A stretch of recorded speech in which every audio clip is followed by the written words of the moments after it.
They say you'll always remember your first, and I have to honestly believe in that because I remember my first like it was yesterday. My first new video game console, that is. I remember one Christmas morning opening up the wrapping and seeing a Sega Genesis and just being absolutely blown away by it. Why, I have a Sega Genesis right here. While this may not be my original Sega Genesis that I had as a kid, this is the exact one that I got, the pack-in with Sonic 2. My first brand new video game console all to myself. So obviously I am a big fan of the Sega Genesis. I've always grown up loving the system, and I have a lot of fond memories of it. Now when the Sega Genesis Classics Collection came out to the Xbox One, the PS4, and Steam over the summer, we of course talked about it on the channel. You did see that video, right? And I was absolutely in love with this collection, but I definitely thought to myself, this would be better on my Nintendo Switch, because let's face it, the Nintendo Switch does not have a proper virtual console. I want to be able to play all these Sega Genesis games on the go. I want to play these games wherever I want to play them. Well, Sega of course righted this wrong and announced the Sega Genesis Classics Collection for the Nintendo Switch, which will be releasing early in December, and they sent over a review copy of the game to check out for the Nintendo Switch, and I was very excited to check this out. So what is the Sega Genesis Classics Collection, and more importantly, should you add this to your holiday wish list for Santa Claus? Sit back, relax, make sure you subscribe to the channel, and let's jump into the Sega Genesis Classics Collection for the Nintendo Switch. Hey, RGT 85. Hey, Sean. Oh my god, it's Stevie Richards!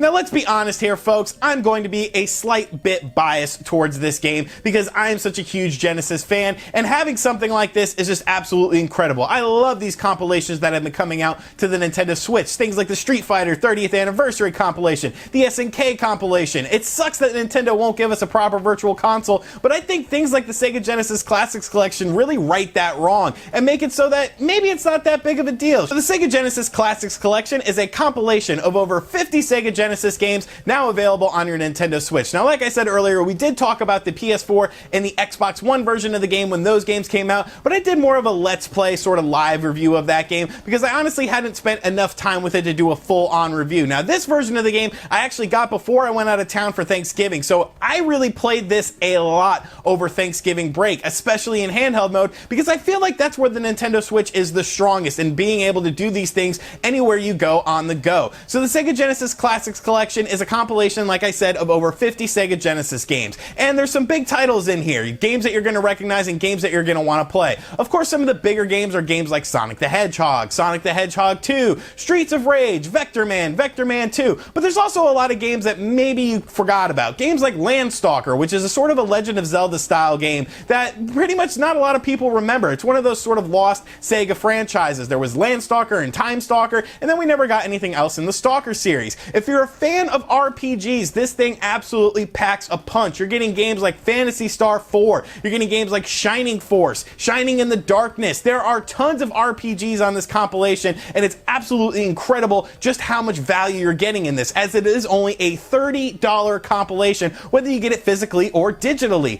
Now, there are some more offshoot games that you probably remember, games like Gunstar Heroes, maybe Decap Attack, and there's some games that maybe shouldn't quite be on here. You know, I liked Virtua Fighter 2 on the Genesis. It was an okay game. It wasn't as good as the 3D versions of the game, and it definitely plays solid, but I would have liked to have seen something like Eternal Champions on here or something. One genre that's definitely missing on the Sega Genesis Classics Collection, though, has to be racing games. There's no racing games on here. You would think maybe Outrun would show up on here, maybe Virtua Racing that did use a special chip in it, but I'm sure it wouldn't be that hard to emulate. But no, there's really no racing games on here, which is kind of a shame. But admittedly, the biggest omission on this collection has to be the lack of Sonic the Hedgehog 3. But I sort of understand that because, spoiler alerts, Michael Jackson actually worked on part of the soundtrack for Sonic the Hedgehog 3. Yes, the Michael Jackson. So I can understand why it's kind of hard to get that on one of these compilations. But all in all, with games like Shadow Dancer, Shinobi 3, a hidden gem like Comic Zone that everyone has just forgotten about, that's probably one of the most unique looking games of all time, there's definitely something for everyone in the Sega Genesis Classics Collection.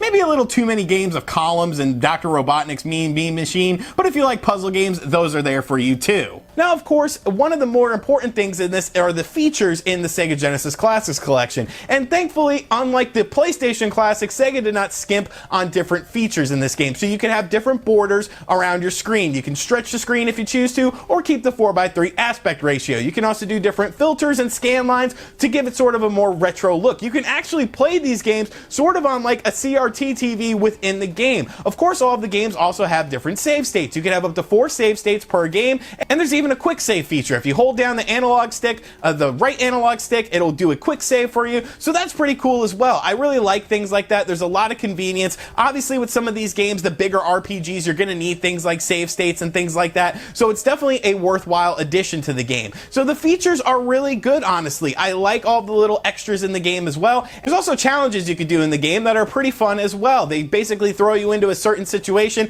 in a certain game, and you have to try to achieve this. Some of them are much easier than others. Some of them are just mind-numbingly hard, but I did have fun trying to achieve these different challenges, either by defeating bosses without using health potions or things like that, depending on the game. Some of them, like Sonic, have you running through a level backwards in a certain amount of time. A nice little added feature. Now, some of the benefits of the Nintendo Switch version of the game has to be, of course, portability, because the portability is a huge thing, and the fact that you can use a single Joy-Con as a controller means that you have multiplayer wherever you go. So if you're playing a multiplayer game, something like Virtua Fighter 2 or even Sonic the Hedgehog 2, which features Tails in it, you have multiplayer wherever you go. And that is a huge, huge bonus for Nintendo Switch owners, because you don't have to have an extra controller. And honestly, it controls well enough when you're playing with a single Joy-Con. One of the big questions, though, that I'm sure you guys have is there any input lag in these games? And for the most part, I would say no. I did notice that Beyond Oasis, when I was trying to do the challenge of Beyond Oasis,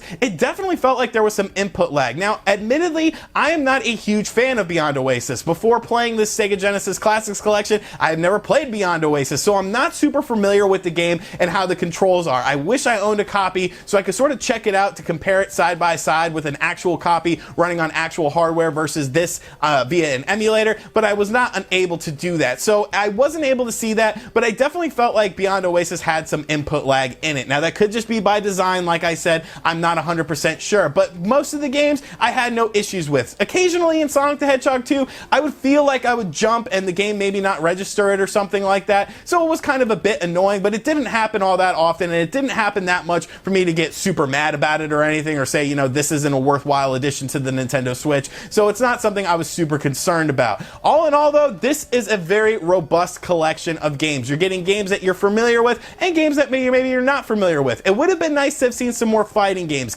like Eternal Champions. It would have definitely been very nice to see some racing games on there. But really, you can't complain about this. It's 50 games plus for $30.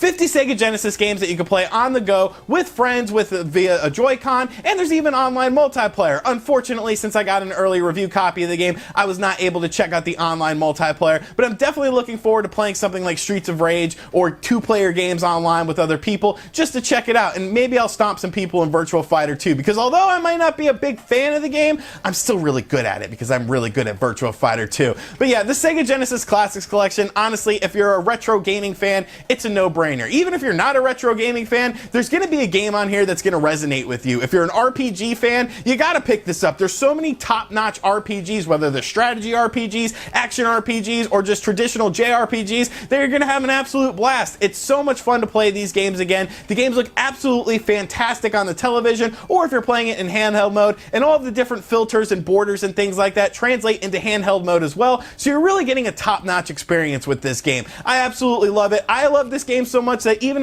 though I got an early review copy of the game, I actually still bought it anyways, because I wanted to have it physically, because everything is on the single cartridge, which is something that Capcom couldn't do with 8 Mega Man games. Figure that out for me, because they somehow got 50 Sega Genesis games on here, but I digress. Absolutely a no-brainer, absolutely a must-buy. I know everyone's going to be picking up Smash Brothers, but you definitely need to put Sega Genesis Classics Collection in your cart as well, because you're going to have an absolute blast with it. It's a great throwback, and since Nintendo isn't giving us a proper virtual console, we sort of need to support things like this, because I would love to see another collection of Sega Genesis games come to the Nintendo Switch, or maybe other systems too.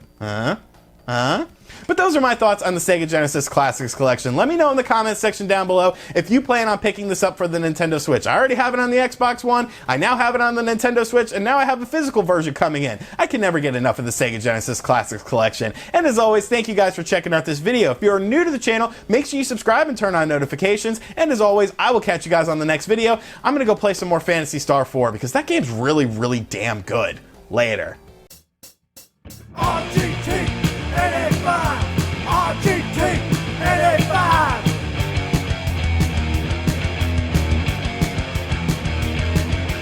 RGT 85.